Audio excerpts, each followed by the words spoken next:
آج جو خطرناک کہانی میں آپ کے سامنے رکھنے والا ہوں وہ آپ کے ہوش اڑا دے گی اور شاید آپ کے ایمان کو بھی جھنجھوڑ کر رکھ دے۔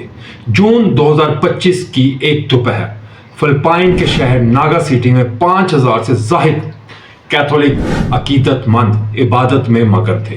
ابھی وہ اپنی مذہبی رسومات ادا کر ہی رہے تھے کہ اچانک ایک عورت کی چیخ نکلی۔ جب لوگوں نے آسمان کی طرف دیکھا تو بادلوں کے درمیان ایک عجیب و غریب درار نمودار ہوئی جس سے روشنی کی ایک تیز لہر نکلی۔ لوگوں کا دعویٰ تھا کہ انہوں نے بادلوں کے اس شگاف میں حضرت عیسیٰ علیہ السلام کا عکس دیکھا جن کے بازو پھیلے ہوئے تھے۔ دیکھتے ہی دیکھتے جیسس ان دی اسکائی کا ہیش ٹیگ انٹرنیٹ پر جنگل کی آگ کی طرح پھیل گیا اور محض چند گھنٹوں میں اسے 500 ملین سے زائد بار دیکھا گیا۔ لیکن کیا یہ صرف ایک اتفاق تھا؟ بلکہ نہیں، اس سال جولائی میں امریکہ کی ریاست الاباما کے آسمان پر بھی ایک بہت بڑی شبیہ دیکھی گئی۔ حیرت کی بات یہ کہ عکس کئی دنوں تک وہاں موجود رہا۔ فروری 2025 میں بیت المقدس یروشلم سے بھی ایسی ہی رپورٹس سامنے آئی۔ اب سوال یہ پیدا ہوتا ہے کہ کیا واقعی حضرت عیسیٰ علیہ السلام کا ظہور ہونے والا ہے یا پھر انسانیت کو کسی بہت بڑے عالمی دھوکے کا نشانہ بنایا جا رہا ہے؟ اس معمے کو سمجھنے کے لیے ہمیں ماضی کے کچھ تاریخ صفحات الٹنے ہوں گے۔ اس کہانی کا سرا 1994 سے ملتا ہے جب کینیڈا کے ایک نڈر صحافی سرجی مناس نے ایک سنسنی خیز خفیہ انکشاف کیا ناسا کے حوالے سے۔ اس نے ناسا مشن کا پردہ چاک کیا جسے پروجیکٹ بلو بیم کا نام دیا گیا۔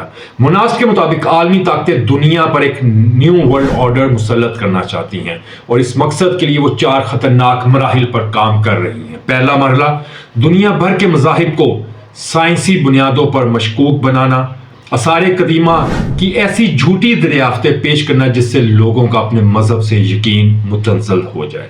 دوسرا مرحلہ آسمان کو ایک بہت بڑے سینما اسکرین میں بدل دینا، لیزر اور ہولوگرام ٹیکنالوجی کے ذریعے آسمان پر مختلف مذہبی پیشواؤں کی تصویریں دکھانا تاکہ دنیا کو ایک مشترکہ عالمی مذہب کی طرف ہانکا جا سکے۔ اور تیسرا مرحلہ انسانی دماغوں کو ELF لہروں کے ذریعے کنٹرول کرنا۔ ELF کے ذریعے لوگوں کے ذہنوں میں ایسی آوازیں پیدا کرنا کہ انہیں لگے کہ خدا براہ راست ان سے ہم کلام ہے۔ چوتھا مرحلہ جو کہ انتہائی خطرناک ہے، دنیا کو ایک ایسے بحران میں دھکیلنا جہاں لوگ ایک عالمی ظالم حکمران کو اپنا نجات دہندہ ماننے پر مجبور ہو جائے۔ دلچسپ بات یہ ہے کہ ان انکشافات کے محض 2 سال بعد سرجی مناس کو گرفتار کر لیا گیا اور دوران حراست ہی سے اچانک دل کا دورہ پڑ گیا اور وہ انتقال کر گیا۔ اس کی موت پر کوئی تفتیش نہیں ہوئی اور اس کی فائل کو ہمیشہ کے لیے دبا دیا گیا۔ مسلمان ہونے کے ناطے ہمارا پختہ یقین ہے کہ حضرت عیسیٰ علیہ السلام دوبارہ تشریف لائیں گے۔ صحیح بخاری کی حدیث کے مطابق وہ دمشق کے مقام پر 2 فرشتوں کے کندھوں پر ہاتھ رکھے نازل ہوں گے اور دجال کا خاتمہ کریں گے۔ عیسائیت اور یہودیت میں بھی ایک مسیحا کے آنے کا تصور موجود ہے، لیکن جہاں مذاہب سچے مسیحا کی بات کرتے ہیں وہیں اسلام ہمیں فتنہ دجال اور اس کے عظیم دھوکے سے بھی خبردار کرتا ہے۔ آج جس ٹیکنالوجی کا ذکر ہم کر رہے ہیں وہ اسی دجالی فتنے کا ایک حصہ معلوم ہوتی ہے۔ سوال یہ ہے کہ کیا ایسی کوئی ٹیکنالوجی واقعی موجود ہے؟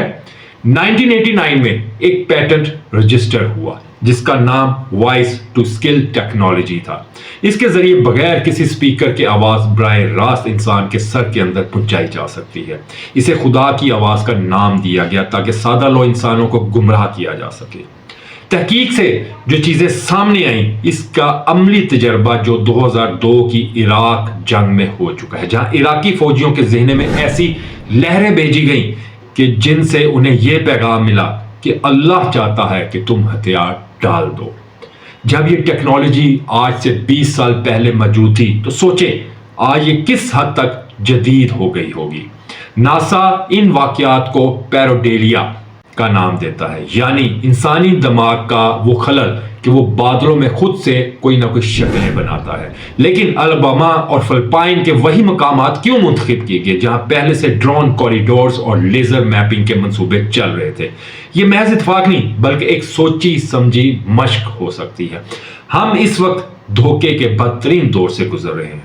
رسول اللہ صلی اللہ علیہ وسلم نے فرمایا تھا کہ دجال کا فتنہ اتنا شدید ہوگا کہ وہ نظروں کو خیرہ کر دے گا۔ آج ہر چیز نقلی ہے، خبریں کرنسی، یہاں تک کہ خوراک بھی۔ ان کا اصل ہدف آپ کا مال نہیں بلکہ آپ کا ایمان ہے۔ وہ آپ کو ایک ایسے مصنوعی خدا کے سامنے جھکانا چاہتے ہیں۔ اب وقت آ گیا کہ ہم اپنی آنکھیں کھولیں اور تحقیق کریں، اس عالمی فتنے کے خلاف خود کو ذہنی اور ایمانی طور پر تیار کریں۔